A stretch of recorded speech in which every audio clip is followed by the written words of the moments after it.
Rio is the second largest city in Brazil. It encompasses approximately 485 square miles and is called home to nearly 6.5 million people.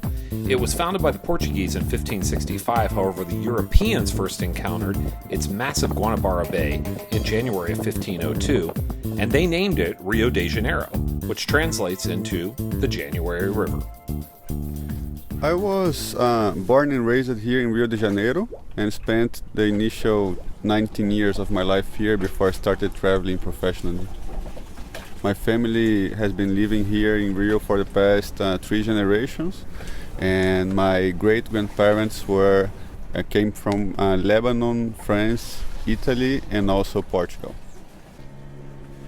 Spending more time on the water made me a more humble person, and after that I've been focusing my life around the simplest things, spending more time with family and friends, for instance, caring about the old ones on the family. Rio is located in the southern hemisphere close to the Tropic of Capricorn. Its tropical savanna climate is reminiscent of coastal southwest Florida. With monthly mean temperatures over 64 degrees and a distinctive wet and dry season, its heaviest rains typically come between December and March, which is Rio's summer. The average annual minimum temp is 70, with the average annual minimum high at 81.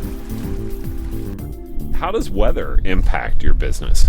Extreme weather impacts in many ways. For instance, if it's too hot, it might be uncomfortable because of dehydration, and in case it's too windy, it might raise the waves a little bit, and the experience might be uncomfortable. We don't have extremely rain or fog here in Rio. It's very common to have fog during the morning, but then it gets dissipated by the sun. And extreme rain only happens during the summer, and usually by the end of the day. So that's the time in which we are already returning to the marina, so it doesn't really impact us much. I'll tell you, being out on the water takes you to an entirely different dimension experiencing Rio, a view most people never get the opportunity to see, a stunning view back at a massive city that abuts the sea. What do you love so much about Rio?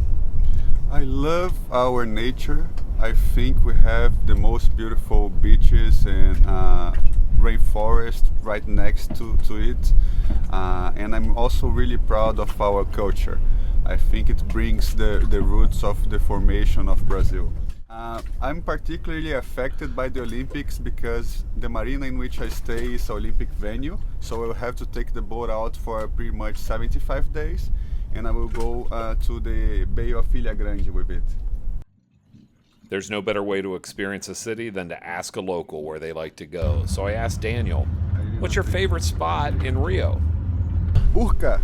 Urca, okay. And so here we are in Urca. Why do you like Urca so much? Because it's a planned neighborhood, you have full availability of all of the services. It's really safe because there is a military base. You also have availability of police officers around. So I feel safe. I feel that you don't have to deal with big city issues here around the neighborhood. I'm Carioca da Gema, at least for the previous 3 generations.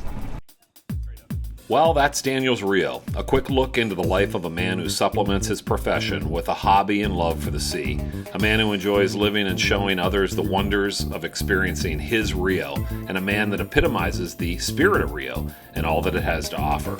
You know, every city gets some sort of rap, good or bad, but when you embrace the people that make up a dynamic city like Rio, it returns a bunch of love and welcome smiles, and a payback in spades. Reporting from the Real Rio, I'm meteorologist Chuck Heaver.